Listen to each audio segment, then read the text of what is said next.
नमस्ते मित्रों। BA पहागे semester 2 paper 2 उसका जो है वो पुनश्चर्या हमारी चल रही है। उस संदर्भ में और एक लेक्चर उस पर विचार विमर्श करने के लिए यहाँ हम उपस्थित हैं। ये जो कहानी है चीफ की दावत, इसे भीष्म साहनी ने लिखा है और इस कहानी के माध्यम से हमारी दृष्टि से एक बुद्ध विमर्श ही यहाँ अभिव्यक्त हुआ है। भीष्म साहनी हिंदी, पंजाबी, उर्दू और अंग्रेजी का बहुत सशक्त नाम है। बहुत सारे गद्य की रचनाएं और अनुवाद भीष्म जी के नाम पर है। आज जो हम कहानी देखने जा रहे हैं, चीफ की दावत, एक हिंदी कहानी क्षेत्र में एक माइलस्टोन यानी मील का पत्थर ये कहानी मानी जाती है। इस कहानी के द्वारा रचनाकार ने जो है वह एक बूढ़ी औरत की आप बीती को स्पष्ट किया है। और ये बूढ़ी औरत और कोई नहीं, उस परिवार का जो मुखिया है शामनाथ, उसकी माता है। माँ अपने अंतिम सांस तक माँ ही होती है। इसे हमने कई बार देखा, सुना, परखा और अनुभव भी किया है। यहाँ भी इस कहानी के माध्यम से एक और भले ही वृद्ध विमर्श उजागर होता है, लेकिन दूसरी ओर जो है यह कहानी यह स्पष्ट करती है कि माँ अपने बेटे के लिए या अपनी संतान के लिए कुछ भी करने के लिए तैयार होती है, अपने जीवन के आखिरी सांस तक।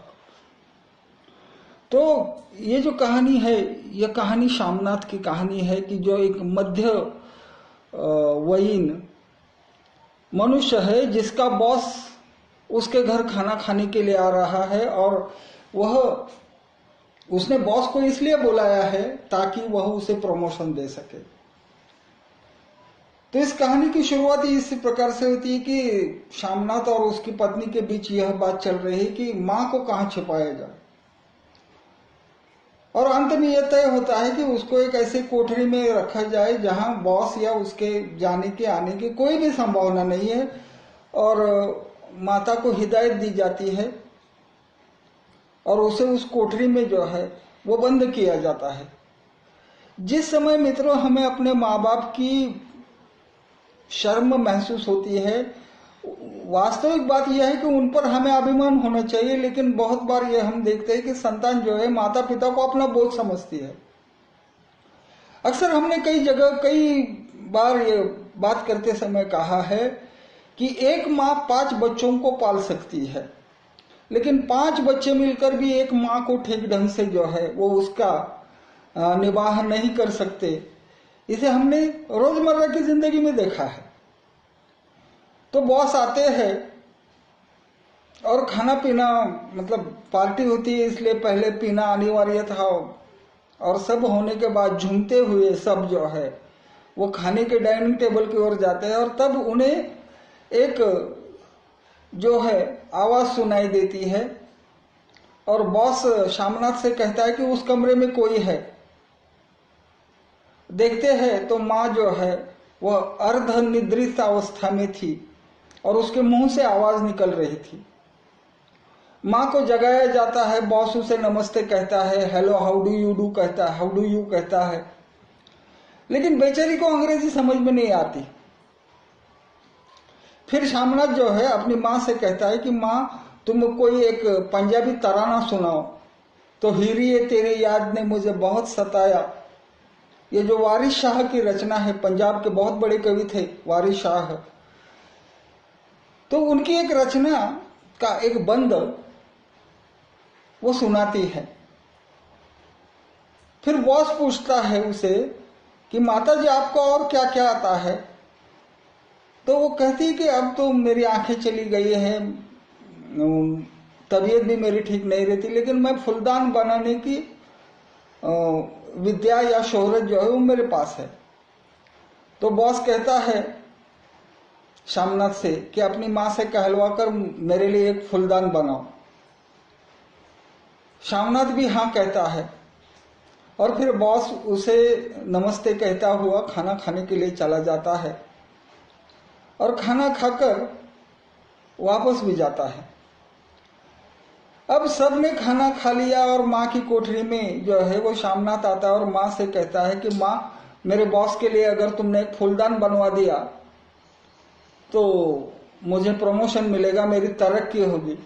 माँ कहती है कि मेरे आंखों में अब पहले जैसे वो क्षमता नहीं रही और न हाथों में भी वो ताकत रही है। तुम ऐसा करो, मार्केट में मिलता है उसमें से एक फूलदान लेकर जाओ और बॉस से कहो कि ये मेरी माँ ने बुन लिया है। शामनाथ को ये बात पसंद नहीं आती और इसलिए वो कहता है अपनी माँ से कि क्या माँ तुम ये नहीं चाहती कि तुम्हारे बेटे का प्रमोशन हो जाए, उसकी तरक्की हो जाए, उसको ऊंचा ओहदा मिले? हाँ चाहती हूं। तब तुम्हें यह काम करना ही होगा। इस प्रकार से वह मां को राजी करता है और सोने के लिए निकल जाता है। मित्रों, कहानी यहां खत्म होती है लेकिन अपने पीछे कई सवाल छोड़ती है कहानी। सबसे बड़ी बात यह है कि हम अपने माता पिता को अपने जीवन का एक अभिन्न अंग क्यों नहीं मानते। दूसरी बात है, अपने माता पिता संतान को बोझ क्यों प्रतीत होते हैं। तीसरी बात यह है कि वर्तमान उत्तर आधुनिकता के परिप्रेक्ष्य में वृद्धों को जो अहमियत देनी जानी चाहिए, जो महत्व दे जाना चाहिए, वो क्यों नहीं दिया जाता। साहित्य जो होता है मित्रों, सवालों को उपस्थित करता है और उसके जवाब हमें खुद ढूंढने होते हैं। एक इंसान के रूप में जो है वह हमें ही उस पर सोचना विवश करता है। अक्सर हम कहते हैं कि हम सभी उत्तर आधुनिकता के परिप्रेक्ष्य में जी रहे थे, लेकिन सवाल यह है हमारा कि हम पहले आधुनिक कब बने थे। अगर हम उत्तर आधुनिक या आधुनिकता के इस हेर फेर में पड़ते, अगर हम आधुनिक बनते तो भारत में वृद्धाश्रम नहीं होते। भारत में जो है बच्चों को रखने के लिए, मतलब माता और पिता दोनों चले जाते हैं ड्यूटी पर, तो बच्चों को रखा जाता है और पूरा दिन भर बच्चे जो है वो माता पिता के बगैर बेचैन रहते हैं। ऐसी जगहों का निर्माण नहीं होता। अगर हम आधुनिकता को लांघ लेते तो लिव इन रिलेशनशिप नहीं आती। तो वर्तमान हिंदुस्तान में जो भी समस्याएं हमारे सामने आज हमको दिखाई देती है, वो सारी की सारी समस्याएं जो है, हम आधुनिक नहीं हुए बल्कि एकदम उत्तर आधुनिक हुए, पोस्ट मॉडर्न हुए। इसी के कारण ये सारी समस्याएं खड़ी है। और वृद्धों को जिस सम्मान मिलना चाहिए, उस सम्मान को हम उनको उचित नहीं समझते। ये सारी बातें जो है वो इस कहानी के द्वारा स्पष्ट होती है। और कहानी तो खत्म होती है लेकिन शामनाथ की माँ जो है, हमें उसे हम भूल नहीं पाते। वजह सिर्फ इतनी ही है कि बुढ़ापा जो होता है दूसरा बचपना होता है, लेकिन बचपन में अपने माँ बाप हमें संभालते हैं, लेकिन बुढ़ापे में हम अपने माता पिता को नहीं संभाल सकते। यह वर्तमान जीवन की सबसे बड़ी ट्रेजेडी है। और इसी ट्रेजेडी को, त्रासदी को जो है भीष्म साहनी ने चीफ की दावत इस कहानी के माध्यम से यहां स्पष्ट किया है। धन्यवाद।